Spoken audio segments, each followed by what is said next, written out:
এই সামান্য নারীর কাছে হেরে গেলা ছেলেরা, একটা 12,000 টাকার মোবাইলের কাছে হেরে গেলা, একটা 14,000 টাকা, তার কোনো ইজ্জত নাই, আব্রু নাই। নর্তকীর আবার ইজ্জত কি, সম্মান কি?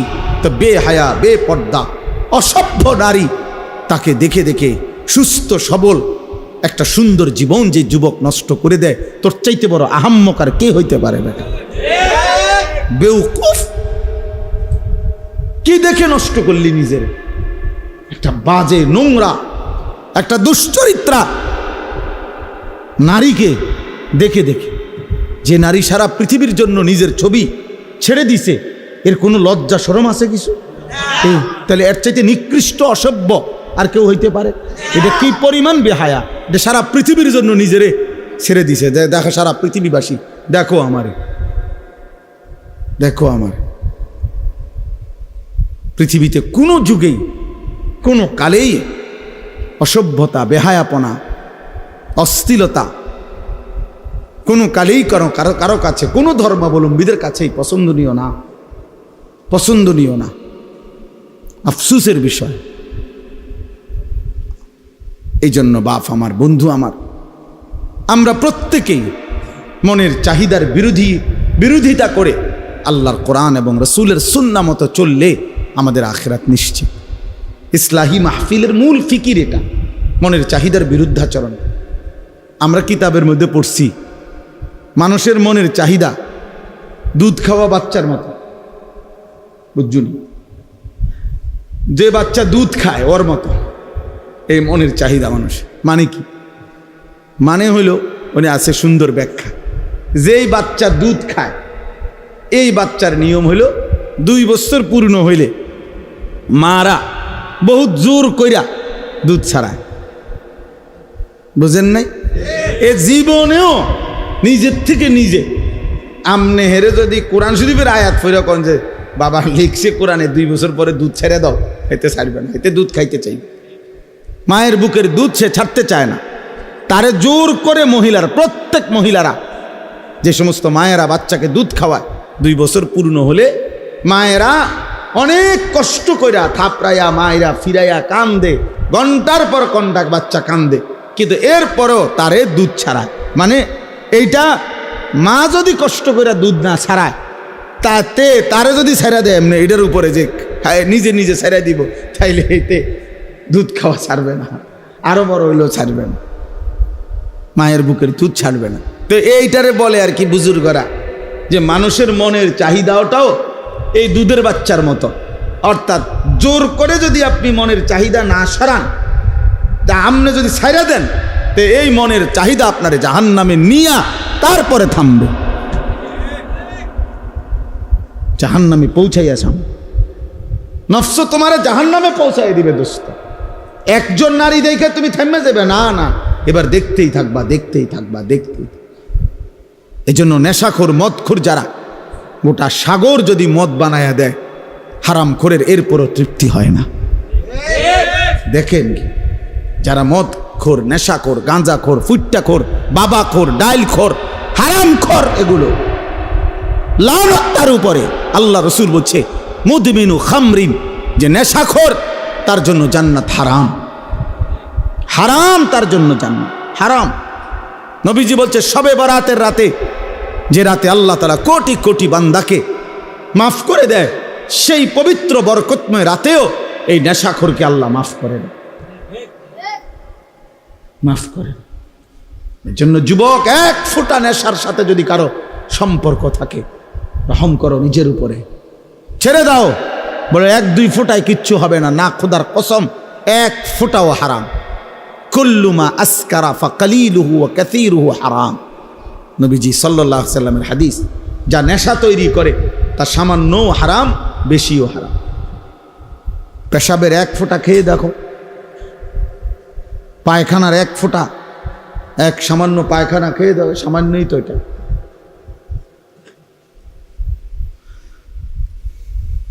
কোরআনুল কারীমের মধ্যে আল্লাহ তাআলা বলছেন নেশাখোর, স্পষ্টভাবে আল্লাহ তাআলা বলছেন এটা শয়তানের কাজ, মিন আমালিশ শয়তান। আর শয়তান তোমাদেরকে কি চায়? মদ এবং জুয়ার মাধ্যমে আইয়ুকিয়া বাইনাকুমুল আদাওয়াতা ওয়াল বাগদা, শত্রুতা বিদ্বেষ তৈরি করে। ওয়ায়াসুদ্দুকুম আন যিকরিল্লাহ, আল্লাহর স্মরণ থেকে সরিয়ে রাখে মদ জুয়া। ওয়া আনিস সালাহ, এবং 5 ওয়াক্ত নামাজ থেকে ফিরিয়ে রাখে। আল্লাহ বলছে ফাহাল আনতুম মুনতাহুন, হে আমার ইমানদার বান্দা, তাহলে এতগুলো ক্ষতিকর কথা শুনে তুমি কি মদ এবং জুয়া থেকে ফিরবে না? তাফসীরের মধ্যে আছে বন্ধু, কোরআনের তাফসীরে আছে, এ আল্লাহ যখন এই আয়াত নাজিল করছে ফাহাল আনতুম মুনতাহুন, হে আমার ইমানদার বান্দারা, মদ এবং জুয়ার থেকে তোমরা তাহলে ফিরবা না? তো সাহাবায়ে কেরাম সবাই তখন নবীজির সামনে যারা উপস্থিত শুনছে নবীজির জবানে এই আয়াত সাথে সাথে সাহাবীরা বলছে, 2 হাত তুলে আল্লাহকে সাক্ষী রেখে বলছে, ইয়া রব্বি কদ ইনতাহাইনা, হে আল্লাহ আমরা ছেড়ে দিলাম। এজন্য এখনো তোমরা সবাই বলো যে আল্লাহ আমরা ছেড়ে দিলাম। বলে হাত উঠান, বলেন আমরা আল্লাহ ছেড়ে দিলাম। আল্লাহ তৌফিক দান করে। অর্থ হইল আমরা সবাই নেশা করি, আমি এটা বলি নাই, বুঝানোর উদ্দেশ্য হইল যে আল্লাহর নাফরমানির থেকে আমরা বিরত থাকবো। একক ব্যক্তিকে তো দাঁড়া করানো লজ্জার বিষয়, এজন্য সবাই মিলে হাত তুললাম। নির্দিষ্ট একজনকে চিহ্নিত করা, এটা তো তার জন্য আত্মমর্যাদার বিষয়। আল্লাহ বুঝার তৌফিক দান করেন। প্রিয় ভাই আমার, বাপ আমার, আমাদের এটা উচিত। আমি যে 3টা আয়াত পড়ছি, এই 3টা আয়াতের সূরা বাকারার মূল বক্তব্য এই কথাটা যে নিজের ঈমান শুধু জবানের উচ্চারণ যথেষ্ট না, বরং কর্মের প্রমাণ দিলে মুমিন হয়, মজবুত হয়, ঈমান মজবুত হয়, ঈমান ঠিক থাকে। যদি কেউ জবানে তো বলে আমি আল্লাহকে মানি, আখিরাতকেও মানি, কিন্তু কর্মে আমলে বাস্তবে ঈমান ইসলামের যদি তার মধ্যে নমুনা না থাকে, খোদার কসম আল্লাহ বলছে সেই মুমিন না, সে মুনাফিক। এই আয়াতে এটা বলছে মুনাফিকের চিহ্ন, অমিনান নাসি মান ইয়াকুলু আমান্না বিল্লাহি ওয়া বিল ইয়াউমিল আখির। আল্লাহ বলেন বহু মানুষ আছে এমন যারা জবানে বলে আমি আল্লাহকে মানি, মুখে পরিষ্কার বলতেছে আমি আল্লাহকে মানি, আখিরাতকে মানি, কিন্তু আল্লাহ নিজে বলতেছে ওয়া মা হুম বিমুমিনিন, না এরা মুমিন না, এরা মুনাফিক। এজন্য প্রিয় বন্ধু, জবানে আল্লাহকে মানি, এটা যে কাউকে জিজ্ঞেস করলে এখানে বলবে আমি আল্লাহরে মানি। আখিরাত মানো কিনা? বলবে হ্যাঁ মানি। তাহলে যদি আল্লাহকেই মানো, আখিরাতকেই মানো, তো চেহারা এমন কেন? সেজদা ছুটে গেছে যে ভাইয়ের, যেই বাবার, কেন নামাজ ছুটে গেল? আল্লাহকে মানলে নামাজ পড়লেন না কেন? আখিরাতকে মানলে নামাজ পড়লেন না কেন? আপনি বলতেছেন ক্ষুধার্ত, তো ভাত খাচ্ছেন না কেন? বলতেছেন পিপাসার্ত, তো পানি পান করছেন না কেন? বলতেছেন জান্নাত পেতে চাই, তোর সেজদা দিচ্ছেন না কেন? বলছেন জাহান্নাম থেকে বাঁচতে চান, তো হারাম ছাড়ছেন না কেন? বলেন কেন ছাড়ছেন না? ইনসাফের সাথে বলেন। প্রিয় ভাই, নিজের উপরে দয়া করো। সার্টিফিকেট দেখে মুসলমান না, হাসরের ময়দান ভোটার আইডি কার্ড দিয়ে না, জন্ম নিবন্ধন সনদ দিয়ে না, পাসপোর্ট দিয়ে না, সেজদা দিয়ে, সেজদা আল্লাহর গোলামি, আল্লাহর বন্দিগি দিয়ে প্রমাণ করতে হবে আমার দিলের মধ্যে কালেমা, আমার জবানে কালেমা, আমার সারা দেহে কালেমার প্রতিচ্ছবি, ঈমানের প্রতিচ্ছবি, তাইলেই আমি মুমিন, নাই তো মুনাফিক। নাই তো কি বলেন না? নয় তো কি? এই যে শুনলেন আল্লাহ বললেন ওমা হুম, হে কয় আমি আল্লাহরে মানি, আল্লাহ কয় না। হে কয় আমি আখিরাত মানি, আল্লাহ কয় না, তুমি মুমিন না। তাহলে কি বোঝা গেল? একজন মানুষ মুখে বলার পরেও আল্লাহ বলতেছে সে মুমিন না, তাহলে বোঝা গেল শুধু মুখের উচ্চারণ যথেষ্ট নয়। এটা বাদ না, মুখে উচ্চারণ করতে হবে না এটা না, মানে মুখের উচ্চারণই শুধু কি নয়, যথেষ্ট নয়, কর্মের প্রমাণ দিতে হবে, কর্মের প্রমাণ দিতে হবে। আমলের ঘাটতি মুনাফিকের চিহ্ন, আমলের অলসতা মুনাফিকের চিহ্ন, মুনাফিকের চিহ্ন। কোরআনুল করিম থেকে আমি শুনাই বাবা।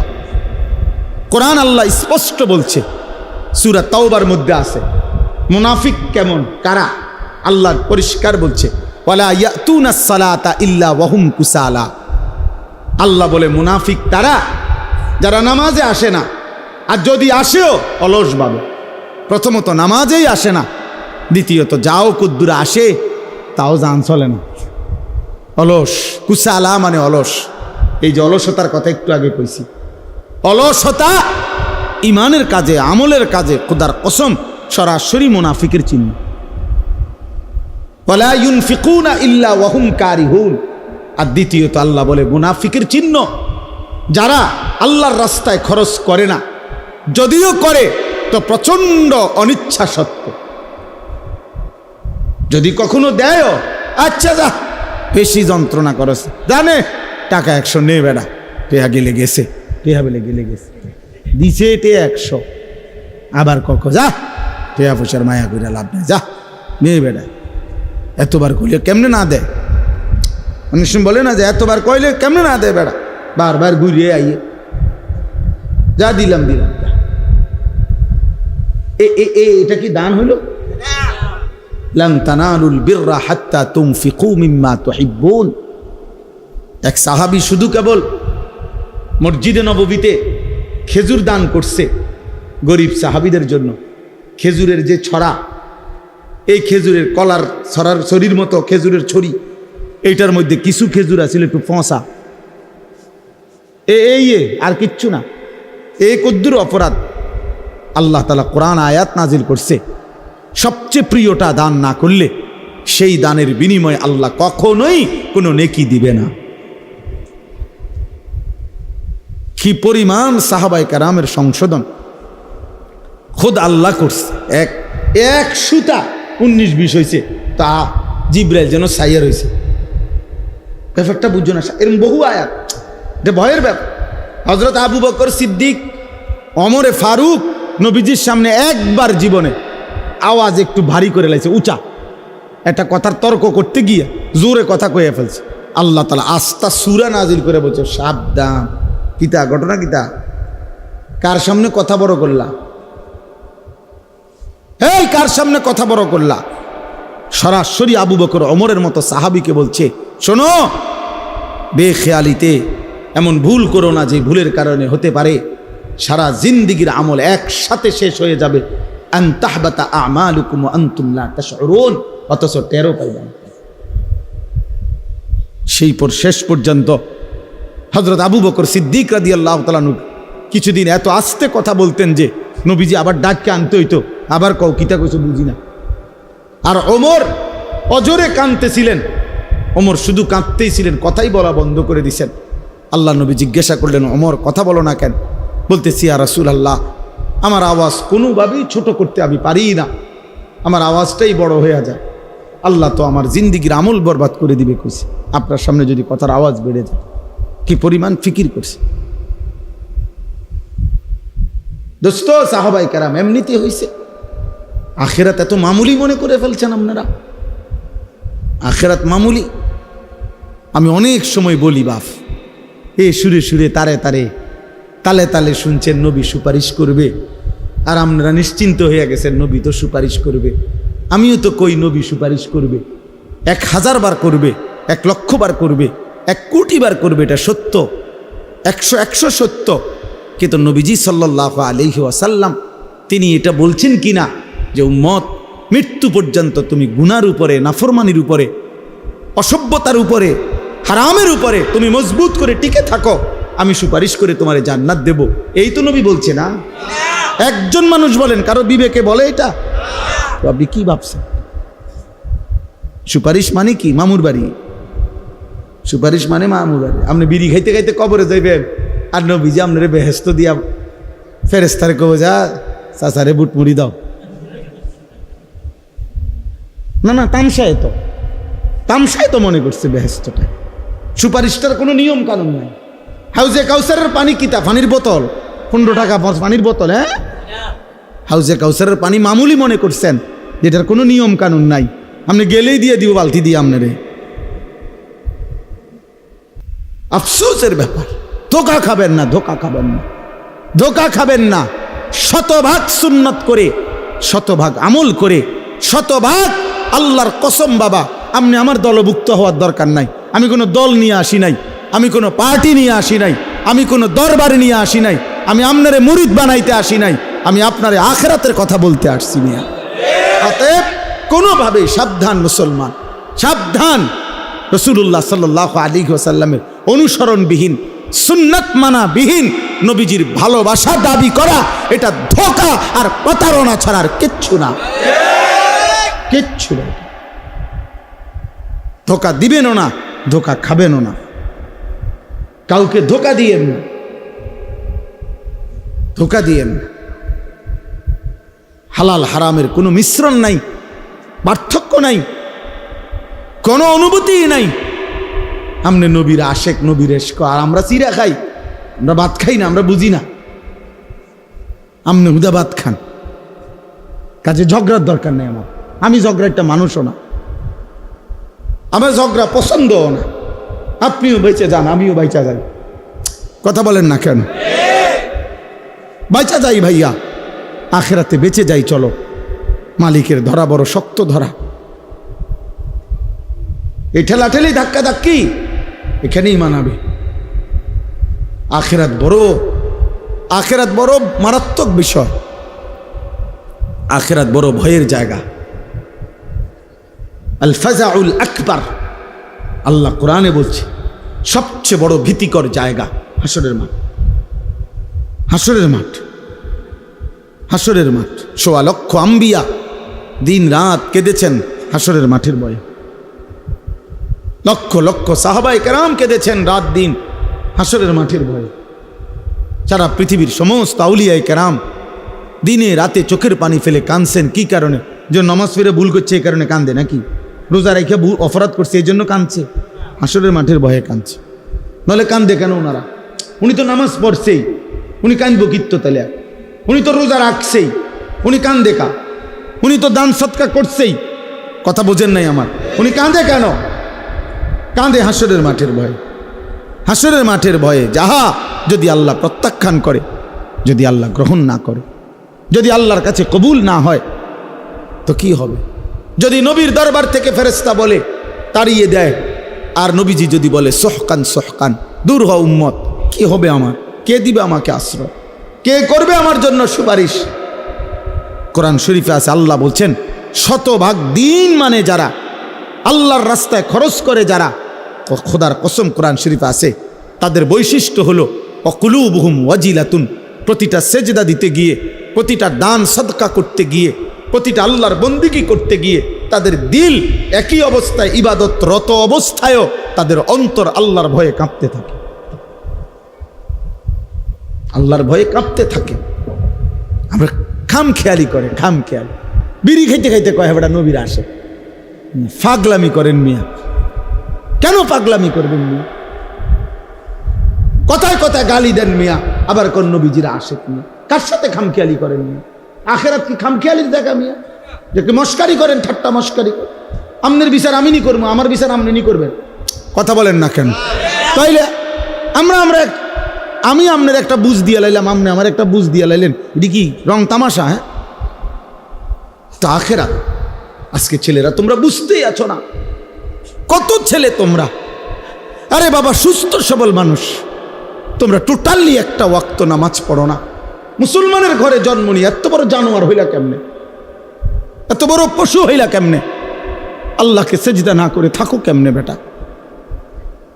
কেমনে নবীর উম্মত পরিচয় দিবা? হাসরের ময়দানে দাঁড়াইবা কেমনে দোস্ত? আমি প্রতিদিন বলি, প্রত্যেক দিন বলি যে এই হাতের অঙ্গ প্রত্যঙ্গ শরীরে দেখেন দুনিয়াবি উপার্জনের কাজে, দুনিয়ার উপার্জনের কাজে সব অঙ্গ ব্যবহার হয়, এই পাও, হাত, চোখ। কিন্তু খেয়াল করে দেখেন দুনিয়ার কোনো আয় রোজগারের কাজে এই কপাল ব্যবহার হয় না। এই কপাল যেটা, এটা দিয়ে কিতা করে? পয়সা কামানোর কোনো কাম আছে এটা দিয়ে? উপার্জনের কোনো কাজে কপাল ব্যবহার হয়নি, ব্যবহার হয়। হাত পাও ব্যবহার হয়, দিল দিমাগ বুদ্ধি বিবেচনা বের হয়, ব্যবহার হয়। কিন্তু কপাল দুনিয়াবি কোনো কাজে ব্যবহার হয় না যুবক। খুদার কসম, তাহলে আল্লাহ কপাল কেন দিলেন? আল্লাহর কসম, রব্বে কাবার কসম, কপাল আল্লাহ শুধু বানাইছেনই সেজদার জন্য। এই জন্য সেজদা কাকে বলে ইমাম? ওয়াদউল জাবহাতে আলাল আরদ। সেজদার আরবি সংজ্ঞা কি? সেজদার সংজ্ঞাই এটা, যে জমিনের মধ্যে কপাল রাখা। বুঝেন নাই কথাটা? তাহলে কপাল আল্লাহ বানাইছেন কি জন্য? বলো যুবক, বলো কেন বানাইছেন? তাহলে অতএব যেই কপাল সেজদা দেয় না, তোর সেই কপালের উপরে আমি থুতু মারলাম, থুতু মারলাম, থুতু মারলাম তোর কপালে, থু, তোর কপালে থু, থুতু মারি তোর কপালে। তোর এই কপালে লানত, লানত তোর কপালে, লানত তোর কপালে। কেন সেজদা দিবি না? নাফরমান, তুই মুসলমানের বাচ্চা না? তুই এক মার দুধ খাস নাই?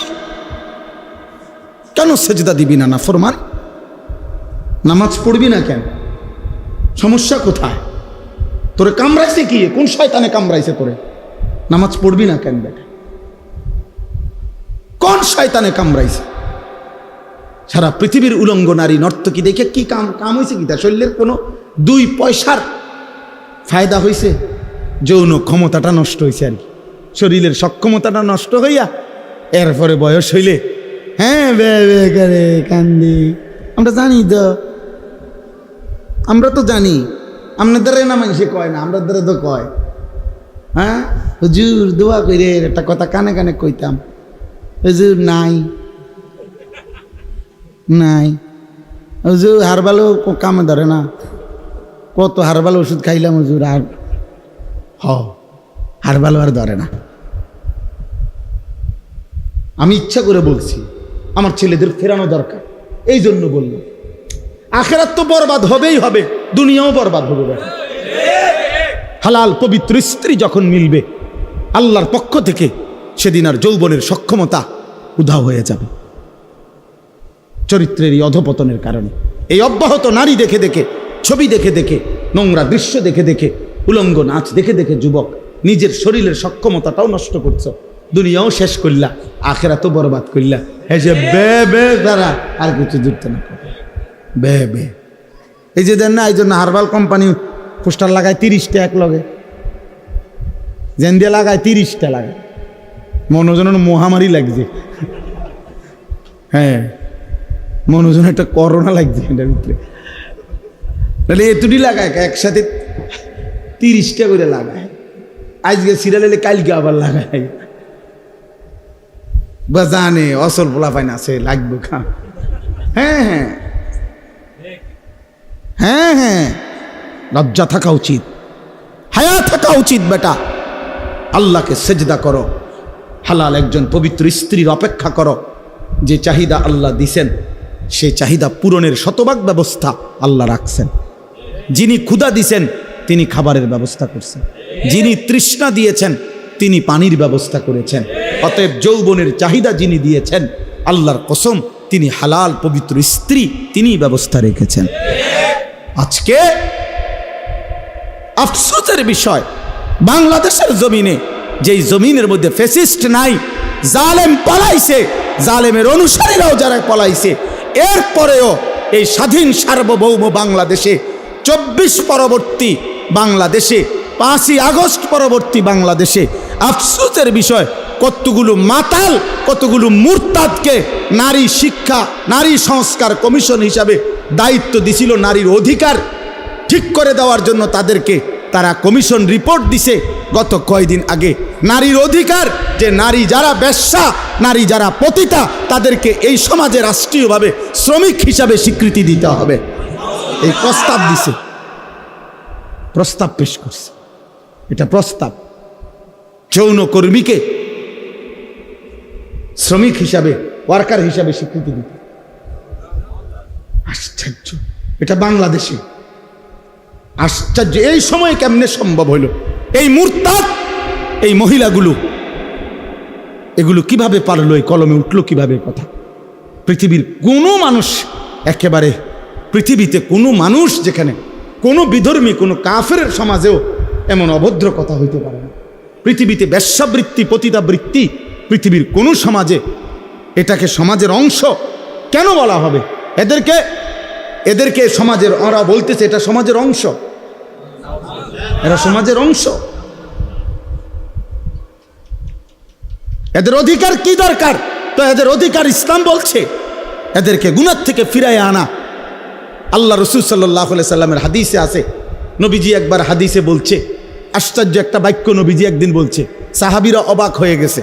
নবীজি বলছে, উনসুর আখাকা জালিমান আও মাজলুমান। এই হাদিসটা যখন নবীজি বলছে সাহাবীরা অবাক হয়ে গেছে। মানে অর্থ হইল, নবীজি বলছে তোমার ভাইকে, ইমানদার ভাইকে তুমি সাহায্য করো, যদি সে জালেম হয় তবুও, যদি সে মজলুম হয় তবুও। বুঝেন নাই?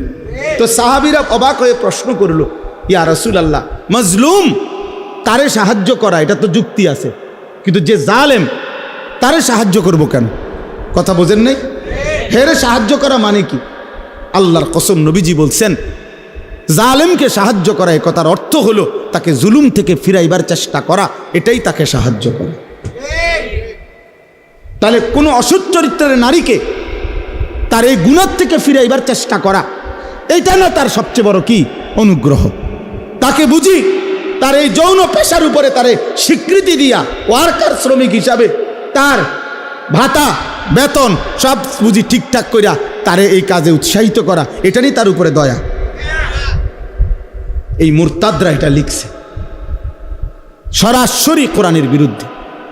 আল্লাহ তাআলা যেখানে বলছে ওয়ালা তাকরাবু জিনা, জেনা ব্যভিচারের কাছেও যেও না, ওরা বলতেছে ওদেরকে স্বীকৃতি দিতে হবে। এটা বাংলাদেশে কিভাবে সম্ভব? এরপরে আপনার নারী পুরুষের সম্পত্তি, ইসলামী শরীয়তে যেই উত্তরাধিকার আইন ওয়ারাসাত, এই নারী পুরুষের সম্পত্তির ক্ষেত্রে এদের প্রস্তাব হইল যে ধর্ম নারী পুরুষের এই সম্পত্তির মধ্যে যেই বন্টন করেছে, এটা নারী পুরুষের চূড়ান্ত বৈষম্য। মানে মহিলা 1 ভাগ, পুরুষ 2 ভাগ, ভাই 2 ভাগ, এটা বৈষম্য। এই বৈষম্য দূর করা, অবশ্যই দূর করা উচিত, নাহলে নারীর অধিকার প্রতিষ্ঠিত হবে না। সরাসরি আল্লাহর কোরআনের বিরোধিতা। আল্লাহ যেখানে পরিষ্কার বলছেন লিযযাকারি মিসলু হাযিল উনসায়াইন, এটা কোরআনের আয়াত মিয়া। এই পৃথিবীতে 1450 বছরে কোনো বেঈমান যারা প্রকাশ্যে নিজেকে কাফের বলে, তারা আজ পর্যন্ত কোরআনের বিরুদ্ধে, কোরআনের কোনো শব্দের সিদ্ধান্তের বিরুদ্ধে অযৌক্তিক বলার সাহস করে নাই। অথচ নিজেকে মুখে মুসলমান বলে। এত বড় মুনাফিক, এত বড় মুরতাদ। কতগুলো নারী, এগুলো নারী কিনা পুরুষ কিনা এটা নিয়েও সন্দেহ আছে। এই সমস্ত এরা আপনার পরিষ্কার নারী অধিকারের নামে নতুন করে এই কমিশন জমা দিছে সংস্কার। আমরা ঘৃণা ভরে এই কমিশনের এই সংস্কার প্রস্তাবনা প্রত্যাখ্যান করছি। আপনারা ভুলবেন না, যুবক ভুল না। এরা বনে নাই, এরা ভুলে গেছে মাত্র 8 মাসে, এরা গত 8 মাসের আগের রক্ত ভুলে গেছে। এরা জানে না এদেশের কিশোর নওজোয়ান ফ্যাসিস্ট এবং জালেমকে পলায়ন করতে ভাগাইবার ক্ষেত্রে যদি রক্ত দিতে পারে কালেমার জন্য, কোরআনের জন্য, তার চাইতে আগে রক্ত দেবে ইনশাআল্লাহ। কোনো সন্দেহ নাই, ইনশাআল্লাহ কোনো সন্দেহ নাই, কোনো সন্দেহ নাই। প্রয়োজনে আবার বাবার বুক খালি হবে, আবার স্বামী স্ত্রী আবার বিধবা হবে, কিন্তু কোরআন সুন্নাহ বিরোধী কোনো আইন বাংলাদেশের জমিনে বাস্তবায়ন হতে দেওয়া হবে না ইনশাআল্লাহ।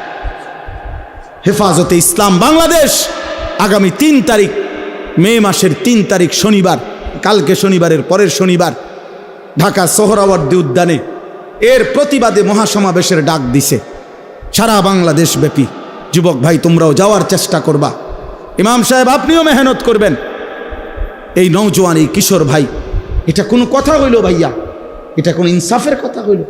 কমপক্ষে 10টা ধারা, 10টাও সুপারিশ এরকম যেটা সরাসরি আল্লাহর কোরআনের বিরোধী। ছেলে মেয়ে যদি ধর্মীয় বন্ধন, মানে ধর্মীয় নিয়ম কানুন ছাড়া যদি একত্রে থাকতে চায়, রাষ্ট্র সমাজ তাদেরকে বাধাগ্রস্ত করতে পারবে না। প্রস্তাব মানে এই বাড়ির হেরা স্বামী স্ত্রী এই ফ্ল্যাটের, বোঝেন নাই, এই ফ্ল্যাটের এই 2 ফোলা মাইয়া কি তোমরা, আমরা এমনি থাকি, তোমরা এমনি থাকো কেন? এই কথা কইলে মামলা হবে। ওই যে আইন, এটাই আইন চাচ্ছে। বোঝেন নাই কথাটা? এই আইন চাচ্ছে। কি আশ্চর্য! এই সমাজ টিকবে তাহলে? এই সমাজ টিকবে বলেন? আমাদের পরিবার প্রথা টিকবে তাইলে? আমাদের সমাজের মধ্যে মানুষ থাকবে তখন আর? এমনিতেই আমাদের গুনাহের কি হালাত দেখে। এমনি আমাদের ছেলেরা শুধু মোবাইল দেখে ছেলেরা এক ওয়াক্ত সেজদা দেয় না। মোবাইল দেখে ছেলেদের হালাতের কি অবস্থা! আর যদি নারী পুরুষের অবাধ মেলামেশা শুরু হয়, কি হবে সমাজে? কি হবে সমাজে? এজন্য আলহামদুলিল্লাহ সারা বাংলাদেশ থেকে ওলামায়ে কেরাম প্রতিবাদ করছে, এবং ওলামায়ে কেরামের এই জমিনে বাংলাদেশে ইনশাআল্লাহ এমন ঘৃণ্য কোরআন সুন্নাহ বিরোধী নারী সংস্কার কমিশনের এই প্রস্তাবনা পাশ হতে দেওয়া হবে না ইনশাআল্লাহ। আবার লড়াই হবে ইনশাআল্লাহ, আবার যুদ্ধ হবে ইনশাআল্লাহ, ইনশাআল্লাহ, ইনশাআল্লাহ। আল্লাহ তাআলা আমাদেরকে বুঝার তৌফিক দান করেন। আমার প্রিয় ভাই, আমার কথা শেষ। আমি অনুরোধ করছি, কিশোর নওজোয়ান বাবা ভাই, পর্দার আড়ালের মা বোন, নিজের ঈমান প্রমাণ করেন কর্মের মাধ্যমে, আমলের মাধ্যমে। ওই যে বললাম, এটাই বললাম, আল্লাহ তাআলা বলছেন যে মুনাফিক সে অলসভাবে নামাজ পড়ে, যে মুনাফিক সে অনিচ্ছা সত্ত্বে দান করে। তাইলে আল্লাহর ইবাদতের মধ্যে ঘাটতি করা, কমতি করা, আমলের মধ্যে, এটা মুনাফিকের চিহ্ন। কিসের চিহ্ন এটা? আল্লাহ তাআলা আমাদেরকে মুনাফিকি হওয়া থেকে হেফাজত করেন। আমার বন্ধু, এক জাররা ইমানের অভাবে অনন্তকাল চিরস্থায়ী জাহান্নামের আগুনে পুড়তে হবে। যদি ইমান একটু কমপক্ষে এক জাররা ইমানও যদি না নিতে পারি, ইমান হারা মানুষ অনন্তকালের জন্য জাহান্নামী হবে। কোরআন শরীফে আছে, দুনিয়ার জান্নাতি দুনিয়ার বন্ধুদেরকে যারা জাহান্নামী হয়েছে পরিচিত, তাদেরকে দেখবে জাহান্নামী, দেখা ডাক দিয়ে বলবে, দোস্ত ওয়ালাউলা নি'মাতু রাব্বি লাকুনতু মিনাল মুহদারিন। আল্লাহ যদি দয়া না করতো রে, আজ তো হয়তো আমিও তোর সাথে থাকতাম। এরপরে বলবে, বন্ধু আফামা নাহনু বিমাইয়িতিন, প্রিয় বন্ধু শোনো, আর কোনো দিন তোমারও মৃত্যু হবে না, আমারও মৃত্যু হবে না। অতএব বুঝতো রে, তোর জাহান্নামের দুঃখ আর শেষ হবে না, আমার জান্নাতের সুখও আর শেষ হবে না। আমরা দুনিয়ায় যেমন বলি, আচ্ছা দেখুন তা নাহলে 2-4 মাস মাতবরি করো রে, কয়দিন আর কি, আমরা এমন বলি না? তো এইটা আখেরাতে না। আখেরাতে জান্নাত অনন্তকাল, জাহান্নাম, জান্নাতের সুখও কোনোদিন শেষ হবে না, জাহান্নামের দুঃখও কোনোদিন শেষ হবে না। এজন্য প্রিয় ভাই, একজন বক্তা আনছে, কতক্ষণ ওয়াজ করছে, শিক্ষার দিছে, ভালোই লাগছে, এটা যেন না হয়। আমার অনেক কষ্ট হয় ভাইয়া, রাত নাই, দিন নাই, সকাল নাই, দুপুর নাই, ঘুরতে থাকি, দৌড়তে থাকি, বলতে থাকি। আল্লাহ আমাদেরকে মাফ করে দেন। আমরা সবাই ইনশাআল্লাহ, কিশোর যুবক ভাই, আগামী দিনে ইসলামের জন্য অনেক বড় কোরবানি দিতে হবে, জানো না ভাইয়া? ফিলিস্তিন ইসরায়েলের এই যুদ্ধ, গাজার মুসলমানের এই রক্ত, 9 বছরের এক বাচ্চা, তোমার পত্রিকায় ছবি দিছে, 9 বছরের একটা ছেলে ফিলিস্তিনি, সে পৃথিবীবাসীর কাছে জানতে চাইছে, তার 2টা হাত উড়ে গেছে বোমার আঘাতে। সে জানতে চাইছে, পৃথিবীবাসী বলো, আমার বয়স মাত্র 9 বছর, 9 বছরে আমি আমার 2 হাত হারাইলাম, আমার আগামী জিন্দিগি আমি বাঁচবো কেমনে, চলবো কেমন? এইভাবে আহাজারি করতেছে মজলুম।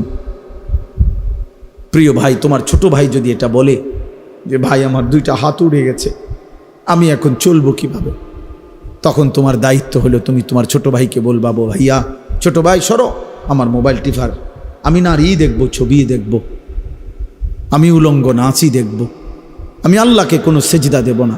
এটাই তো ইনসাফ, ঠিক না? তো দেখো, ঠিক আছে ভাই, যারা নামাজ পড়ো না, যারা সেজদা দাও না, তোমার মুসলমান মায়ের এই করুণ পরিণতি, বোনের, ভাইয়ের, বাবার, ওয়াল মুস্তাদাফিনা মিনার রিজালি ওয়ান নিসাই ওয়াল বিলদান আল্লাযীনা ইয়াকুলুনা রাব্বানা আখরিজনা মিন হাযিহিল ক্বরিয়াতিজ যালিমি আহলুহা। দুর্বল, অসহায় নারী, শিশু, বৃদ্ধ চিৎকার করছে আর বলছে, আল্লাহ জালেমের জমিন থেকে আমাদেরকে বের করে নেন। এমন কঠিন মুহূর্তেও যাদের কপালে একটা সেজদা দিতে মন চায় না। আহারে যুবক, আমার বড় আফসোস হয় তোর জীবনে, কেমনে পারলি? এত মুসলমানের উপরে এত বড় জুলুম অত্যাচারের পরেও যে যুবক মোবাইলে নারী ছবি দেখতে আসে, কিটা আসলে তার কলজাটা কি? তার আসলে কলজাই নাই, পাথর সে, ওই মানুষের কোনো কাতারে পড়ে না। আল্লাহ আমাদেরকে বুঝ দান করেন। অতএব আমাদের প্রতিবেশী জম্মু কাশ্মীরের মধ্যে একজন হিন্দু মারা গেছে সন্ত্রাসীদের আঘাতে, সেইটার সুষ্ঠু তদন্ত করবে, সেইটা বাদ দিয়া ভারত পাকিস্তানের সাথে সরাসরি যুদ্ধের ঘোষণা দিয়ে দিছে। যুদ্ধের প্রস্তুতি দমাদম চলছে, মানে শুধু লাইগা যায় অবস্থা। ভারতে ওয়াকফ বিল পাশ করে সংসদে, ভারত তো প্রায় কমপক্ষে 200 কিলোমিটার, ঠিক না? বুঝিনি ভারত কত বড়, বিশাল ব্যাপার, বিশাল বড় ভারত। এই ভারতের যত সম্পত্তি আছে, সম্পত্তির মধ্যে তৃতীয় বৃহৎ সম্পত্তি হলো মুসলমানদের ওয়াকফ সম্পত্তি। বুঝছো নি? পুরা ইন্ডিয়ার মধ্যে তৃতীয় বৃহৎ সম্পদ হলো জমি হলো মুসলমানদের ওয়াকফ সম্পত্তি। মানে ওয়াকফ বুঝেন না? মসজিদ মাদ্রাসায় যে মানুষ কি করে, জমি ওয়াকফ করে না, এই ওয়াকফ। এই সমস্ত ওয়াকফ সম্পত্তি মুসলমানদের, এগুলোকে কুক্ষিগত ছিনিয়ে নেওয়ার জন্য ভারতের সংসদে পরিকল্পিতভাবে ওয়াকফ বিল পাশ করা হয়েছে। পাশ করে কৌশল করে ষড়যন্ত্র করছে। এটাকে কেন্দ্র করে প্রতিদিন সেখানে মিছিল বিক্ষোভ হচ্ছে মুসলমানদের, এবং বেঈমানরা জুলুম করছে, মসজিদ মাদ্রাসা সিলগালা করে বন্ধ করে দিচ্ছে। এই জন্য বন্ধু মনে রাখো বাপ, ও 1000 মাইল দূরের ফিলিস্তিন আজীবন মার খাবে, আর রোহিঙ্গা আজীবন নির্যাতিত হবে, কাশ্মীর আজীবন নির্যাতিত হবে, আর তুমি মৃত্যু পর্যন্ত কেবল বইয়ে বইয়ে মোবাইলে টিপবা আর নারী দেখবার ছবি দেখবা, আর আপনারা বাপে শুধু মরণ পর্যন্ত বিড়ি খাইবেন আর বন খাইবেন, এই রঙে জিন্দিগি পার করে লাইবেন। এমন নাও হইতে পারে, এই সুখ নাও থাকতে পারে, এই সুখ নাও থাকতে পারে। প্রতিবেশী সাইরেন বাজাইতেছে, গায়ে পইরা ঝগড়া করতে চাচ্ছে, গায়ে পড়ে পায়ে, আমরা দেশে কয় পায়ে ফাড়া দিয়া কি করে, কাজ্জা করে না, যে পায়ে পাড়া দিয়া কাজ্জা করতে চাইতেছে। কখন কার সাথে লেগে যায় বলা যায় না। এই জন্য দোস্ত আমার নওজোয়ান, কোনো কাফের বেঈমানের কাছে আমাদের কোনো নিরাপত্তা নাই। আমাদের নিরাপত্তা শুধু আমাদের আল্লাহর কাছে। তিনি আমাদের আপন, তিনি আমাদের সহায়, হুয়া মাওলানা, তিনি আমাদের অভিভাবক। ওয়া আলাল্লাহি ফালিয়াতাওয়াক্কালিল মুমিনুন, মুমিনের উচিত শুধুই কেবল আল্লাহর উপরে ভরসা করা। কার উপরে? আল্লাহ আমাদেরকে তৌফিক দান করেন, আল্লাহ তাআলা আমাদেরকে কবুল করেন। আজকের এই মাদ্রাসার মাহফিল আল্লাহ তাআলা ভরপুর বরকত দান করেন। আপনারা কষ্ট করছেন, মহব্বত করে শুনছেন, মাদ্রাসার এই আয়োজনে মাদ্রাসাকে ভালোবাসবেন, মাদ্রাসাকে ভালোবাসেন। মাদ্রাসা একজন মহল্লাবাসীর কাছে 3টা জিনিস চায়: দোয়া, সন্তান, সম্পদ। মুসলমানের দোয়া, মুসলমানের সন্তান, মুসলমানের দান সাদাকা। এই 3 জিনিস যে ব্যক্তি মাদ্রাসার সাথে সম্পৃক্ত রাখে, মাদ্রাসার জন্য দোয়াও করলাম, আমার কিংবা কারো সন্তান আমি পড়তে ব্যবস্থা করে দিলাম, কিছু দান সদকাও করলাম। বুজুর্গানে দিন বলে যে আশা করা যায় আমার শায়েখ আল্লামা মুফতি মুশতাকুন নবী কাসিম হুজুর তো সবসময় বলে যে আশা করা যায় ওই ব্যক্তি কিয়ামতের দিন মাদ্রাসাওয়ালাদের সাথেই হাসরের ময়দানে দাঁড়াবে। এই জন্য আপনারা এই মাদ্রাসাকে ভালোবাসবেন ইনশাআল্লাহ, ইনশাআল্লাহ। এই জন্য বললাম আল্লাহর কথা দিল দিয়ে শুনলে ভালো। কোরআনুল কারীমের মধ্যে আছে, ওয়া ইদা কুরিআল কুরআনু ফাসতামিউ লাহু ওয়া আনসিতু লাআল্লাকুম তুরহামুন। যখন আল্লাহর কোরআন পড়া হয় তখন তোমরা মনোযোগ দিয়ে শোনো এবং চুপ থাকো। সরাসরি আল্লাহর আদেশ, ফাসতামিউ লাহু ওয়া আনসিতু, তোমরা মনোযোগ দিয়ে শোনো এবং চুপ থাকো। আল্লাহ তাআলা ওয়াদা দিয়েছেন যদি এই 2টি কাজ করতে পারো তো লাআল্লাকুম তুরহামুন, অবশ্যই তোমাদের উপরে রহমত বর্ষিত হবে। আর তাফসিরের মধ্যে আছে রহমত বর্ষিত হবে মানে হলো যে আল্লাহর কথা মনোযোগ দিয়ে শোনে, চুপ থেকে শোনে, এই রহমত তার উপরে বর্ষিত হয়, মানে আল্লাহ তাকে ওই কোরআন অনুপাতে আমল করার তৌফিক দান করে। এটাই লাআল্লাকুম তুরহামুনের অর্থ। তাহলে এই যে দেখবেন অনেক মানুষ আল্লাহর দ্বীনের কথার উপরে তার আমলের তৌফিক হয় না কেন? চাচাজান আজগা সামনের কাতারে নামাজ পড়ে, 30 বছর 40 বছর সামনের কাতারে বসে নামাজ পড়ে, প্রত্যেক শুক্রবারে জুমার নামাজের বয়ান শোনে, কিন্তু যেই কিসিমের সুরত চলাফেরা এরকমই। তাহলে এমন কেন? এই সুদ খাইতেছে, মিথ্যা বলতেছে, বিড়ি সিগারেট খাইতেছে, গালিগালাজ করতেছে, টেলিভিশন নাচ গান দেখতেছে, নাটক সিনেমা দেখতেছে, অথচ মসজিদে উনি সামনে বসে নামাজ পড়ে। তো উনি এরকম সদরবদর কেন? এমন কেন? মূল কথা হলো কলিজার মধ্যে এটাই, দিলের মধ্যে যদি পরীক্ষা করা হয় তো এটাই পাওয়া যাবে যে তার দিলে আল্লাহর কথার প্রতি কোনো আগ্রহ, কোনো আন্তরিকতা, মানবার কোনো মানসিকতাই মূলত নাই, কোনো মানসিকতাই নেই। এ বসে হয়তো জুরায় মাথা নিচের দিকে নিয়ে রাখে, কাইথিয়া থায়ে ঠ্যাং হাত, মানে এক ধরনের জান চলে না বাপ, অবহেলা, অলসতা, খামখেয়ালি আল্লাহর কথার প্রতি। এই মানুষগুলোর কি হয় না? জীবনেও পরিবর্তন হয় না। অলসতা অত্যন্ত ভয়ঙ্কর একটি ব্যাধি। হাদিসের মধ্যে আছে আমাদের প্রিয় নবী সাল্লাল্লাহু আলাইহি ওয়াসাল্লাম 5 ওয়াক্ত নামাজের পরে নবীজি সাল্লাল্লাহু আলাইহি ওয়াসাল্লাম কিছু দোয়া করতেন কমন, মানে নিয়মিত প্রত্যেক নামাজের পর। এর মধ্যে এটাও তিনি দোয়া করতেন, আল্লাহুম্মা ইন্নী আউযু বিকা মিনাল আজজি ওয়াল কাসাল। আল্লাহ, আমি আপনার নিকট দুর্বলতা, অক্ষমতা এবং অলসতা থেকে পানাহ চাই। এটা নবীজি দোয়া করতেন, নবীজি এটা দোয়া করতেন, অর্থাৎ অলসতা থেকে মুক্তি চাই, নেক কাজে গরিমসি করা, অলসতা করা, এটা থেকে আল্লাহ নবী সাল্লাল্লাহু আলাইহি ওয়াসাল্লাম পানাহ চাইতেন। কোরআন শরীফে আছে ফাইজা ফারাগতা ফানসাব। আমাদের প্রিয় নবী সাল্লাল্লাহু আলাইহি ওয়াসাল্লামকে আল্লাহ তাআলা বলছেন, আপনি যখন সারাদিন দিনই কাজ করে রাত্রিবেলা অবসর হবেন, দাওয়াত, তাবলীগ, তালিম, তাজকিয়া, জিহাদ, ইমামত, কত কাজ করতেন নবীজি দিনের বেলা। পুরাটা সময় তিনি মানুষের কল্যাণে, উম্মতের ফিকিরে দিনই কাজ করতেন।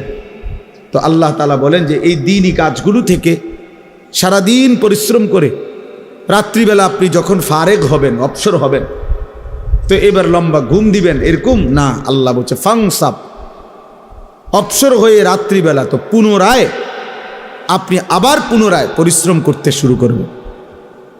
কি পরিশ্রম? তাফসীরের মধ্যে আছে পুনরায় এবার রাত্রিবেলা তাহাজ্জুদ, জিকির, তেলাওয়াত, সেজদা, দোয়া, কান্নাকাটি, এই ইবাদতের মধ্যে লেগে যাবে। তাহলে নবী সাল্লাল্লাহু আলাইহি ওয়াসাল্লামকে আল্লাহ তাআলা অবসর দিলেন কোথায়? অবসর দিলেন কোথায়? অবসর কই দিলেন? কোনো অবসর নাই। সারাদিন মেহনত করার পরে আবার বলতেছেন ফাংসাব, অর্থ হলো আপনি কঠোর পরিশ্রম করুন, আবার রাত্রে লম্বা সময় আপনি পরিশ্রম করুন। অবসর নাই। মুমিনের দুনিয়ায় কোনো অবসর হয় না। ইমানদারের জিন্দিগি, যারা আখিরাত সামনে, যার অনেক নেকি দরকার, যে বোঝে যে আমার কবর অনেক লম্বা, হাসরের ময়দান আমার অনেক লম্বা, তার সময় খুব কম, তার সময় খুব কম। হাদিসের মধ্যে আছে এক মুমিন সামান্য সময় আল্লাহর স্মরণ থেকে সরে থাকা, ভুলে যাওয়া, এটাকে মনে করে যেন তার উপরে এক পাহাড় ভাঙ্গা পড়ছে। আর এক নাফরমান বড় থেকে বড় কোনো পাপ করা এটাকে মনে করে যেন এক সামান্য পিঁপড়া তারে কামড় দিছে, অর্থাৎ সেইটাকে কিছুই মনে করে না। কিন্তু এক ইমানদার সামান্য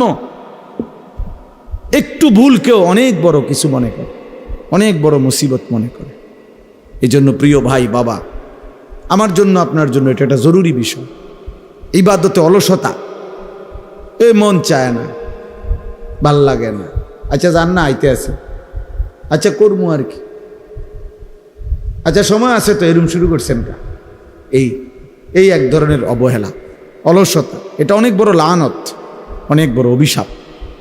কর্মের উদ্দীপনা না থাকা, মেহনতের একটা জজবা না থাকা, হৃদয়ের মধ্যে কোনো আখেরাতের প্রেরণা না থাকা, এটা লানত, লানত, এটা অভিশাপ, এটা অভিশাপ যে আল্লাহ তাআলা দিল মুর্দা বানায় দিছে।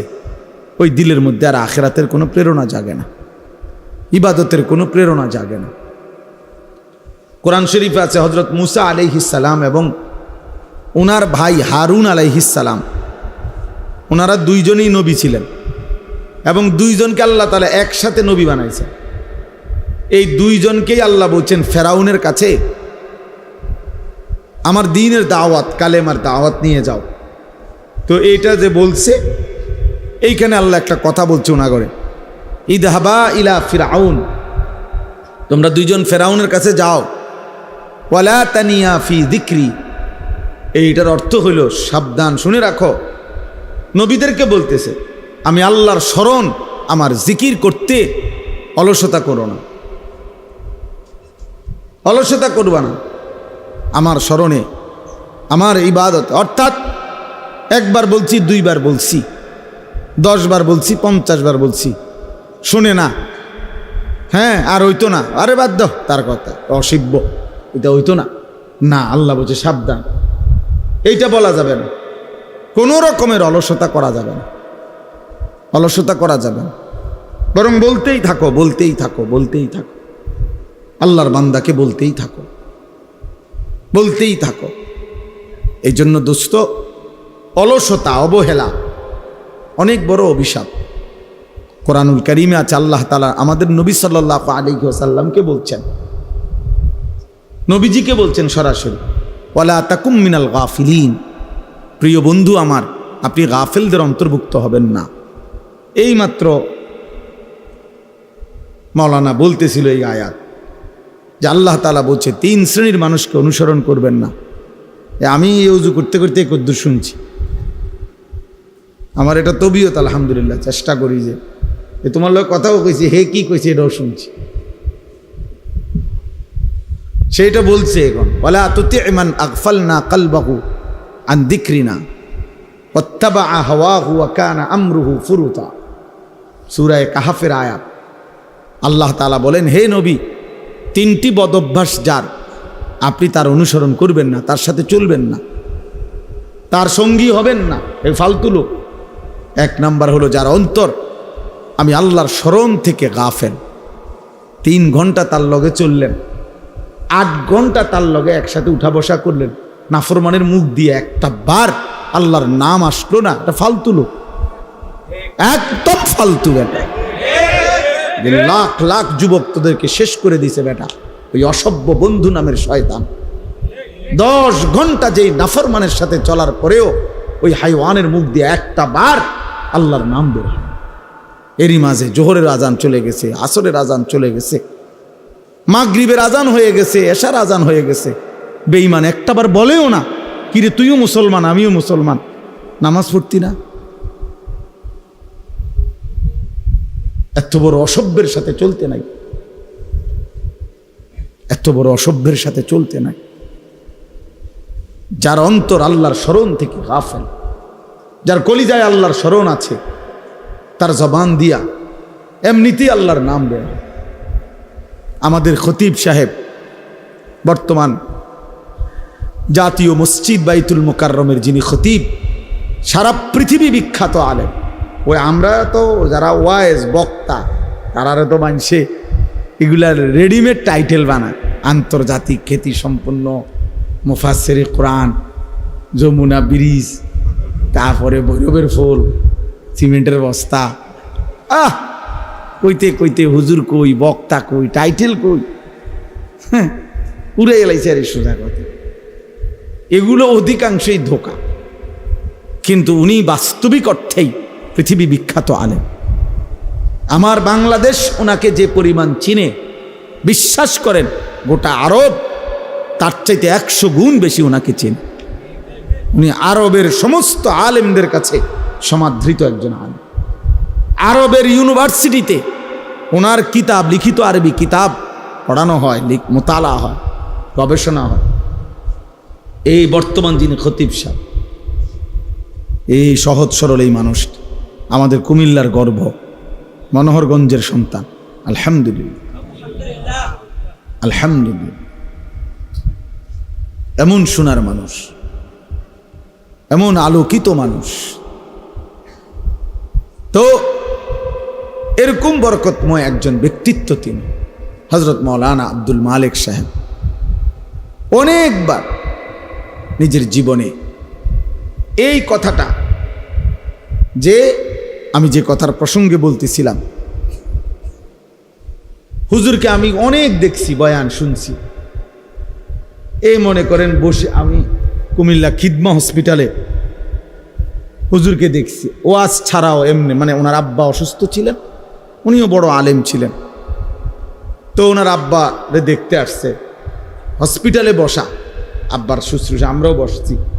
আবার মাহফিলে দেখছি, ওয়াজে দেখছি, ওনার এক দবিয়ত দেখছি যে কথা বলতেছে বলতেছে, স্বাভাবিক কথা হোক আর ওয়াজ হোক, হঠাৎ 4 মিনিট 5 মিনিট 3 মিনিট পর পর একটু থেমে যায়, থাইমা আবার নিজে নিজে বলে লা ইলাহা ইল্লাল্লাহ, লা ইলাহা ইল্লাল্লাহ। 2-3 বার লা ইলাহা ইল্লাল্লাহ পরে আবার ওয়াজ করে। মনে হয় যেন এইটা দিয়ে উনি নিঃশ্বাস ফেলে, জিকির দিয়ে দম ফেলে, জিকির দিয়ে। হ্যাঁ, আমি বহুবার দেখছি এটা, বহুবার, যে ফাঁকে ফাঁকে হঠাৎ কথা বলতেছে কোন এক প্রসঙ্গ, কিন্তু মাঝখানে থাইমা গেছে, ব্রেক দিয়ে ফেলছে, দিয়েই কি করে কালেমা পড়ে, কয়েকবার পরে আবার কথা বলে। আবার হসপিটালেও দেখছি এটা। ওই সময় তো ওয়াজ করে না, মানে ওনার আব্বারে দেখতে আসছে, এইখানেও এই তবিয়ত। তাহলে 24 ঘন্টা যার জিন্দিগি আল্লাহ তাআলার জিকির মোহাব্বত তার কলিজার মধ্যে, আল্লাহ তাআলা বলছেন তার সাথে চলবে। ওয়াত্তাবা হাওয়াহু, যে তার মনের চাহিদার অনুসরণ করে, তার মনে যা চায় তাই করে, তাই চলে, আল্লাহ বলেন এমন নাফরমানের সাথে চলবেন না, এটা একদম ফালতু লোক। ওয়া কানা আমরুহু ফুরুতা, আর যার প্রত্যেক কাজই সীমা লঙ্ঘন, যাই করে আল্লাহর নাফরমানি শুধু করে না, বরং সীমা লঙ্ঘন করে। চুরি, ডাকাতি, সিনা, ব্যভিচার, মদ, জুয়া, সুদ, ঘুষ, হারামের উপরে অহংকার করে, সীমা লঙ্ঘন করে, অতিরঞ্জিত করে, কোন রকমের লজ্জা শরমের বালাই নাই, লজ্জা শরমের বালাই নাই। আমার বাপ বহু গুনাহ, বহু পাপ তো আগে এক সময় ছিল, সব সময় ছিল, কিন্তু মানুষের মধ্যে কিছুটা লজ্জিত একটা ভাব ছিল। আজ ছেলেদের অসভ্যতা, মেয়েদের বেহায়াপনা, মনে হয় না এদের কোনো মা আছে, বাবা আছে, এদের কোনো সমাজ আছে। এরা মহল্লার কাউকে কোনো পরোয়া করে, কাউকে কোনো ন্যূনতম সম্মান করে, একটু হলেও সামান্য লজ্জিত বিব্রত হয় এমনও নাই। এমন লাখ লাখ ছেলে পেলের চলাফেরা দেখলে বুঝাই যায় তার কোনো মা নাই, বাপ নাই, পরিবার নাই, সমাজ নাই, তার কোনো আল্লাহ নাই, খোদা নাই, রাসূল নাই, কিচ্ছু নাই, কিচ্ছু নাই।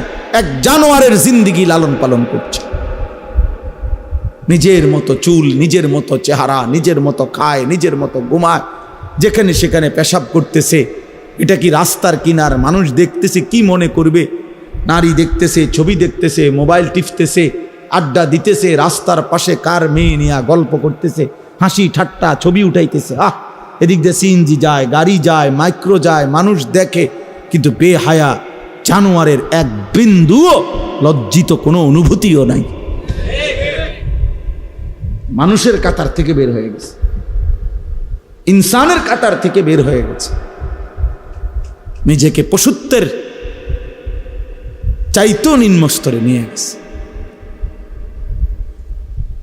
এজন্য দোস্ত, আমি যে কথা শুরু করছিলাম, আল্লাহর কথা মনোযোগ দিয়ে শুনতে হয়। বাবাদেরকেও বলি, জুমার নামাজের ইমাম সাহেব বয়ান করে, আপনি বইয়া বেরুন করে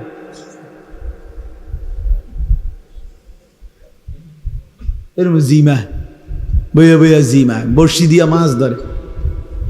আগের দিনে যে বড়শি দিয়া মাছ ধরতো, মাছের ইটা একবার নিচের দিকে যায় আবার ওড়ে, এরকম বসে বসে মাছ ধরে। এবার এই সমস্ত গাফেল মানুষ, এদের জীবনের পরিবর্তন হয় না।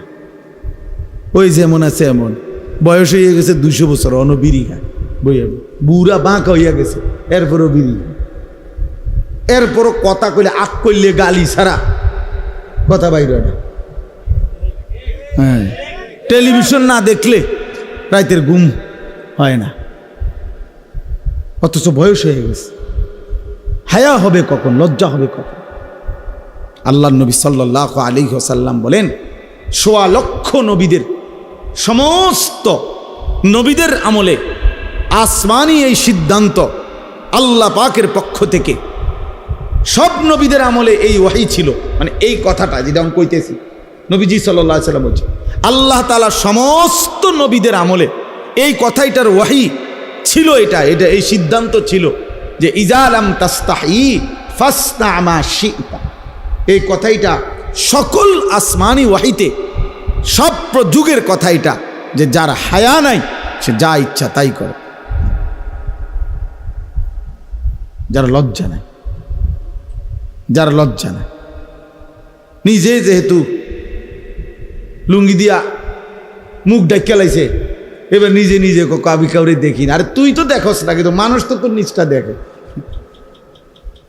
না, হেতে আমি কাউরে দেখি না। আরে তোমারে তুই দেখোস না, এটা তো আমিও বুঝছি, কিন্তু মানুষে যে দেখে, মানুষে দেখলে কি, আমি তো দেখি না কেউ। নিজে কি ডাইকা লাইছে, বুঝেন নাই কথাটা? লুঙ্গি আলগি দিয়া মুখ ডাইকা লাইছে। এবার নিচটা মানুষ দেখলে কি, মানুষে দেখলে মানুষে, আমি তো দেখি না।